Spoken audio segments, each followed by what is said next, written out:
To sync contact with TikTok in Android phone, open TikTok app, tap TikTok to open,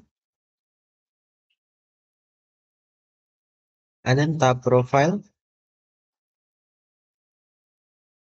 Next, tap more icon or three line icon,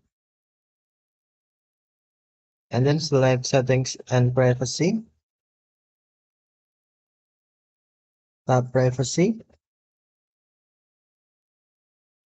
and then select sync contacts and Facebook friends.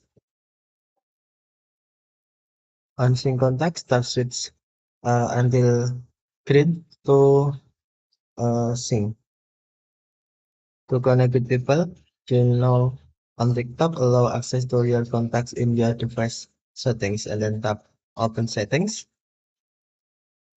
Scroll down, tap permissions and then find contacts, select contacts, and then tap allow. Tap back button to save and then tap back button again. Now, what contacts blessing with TikTok. To easily find and follow people you may know.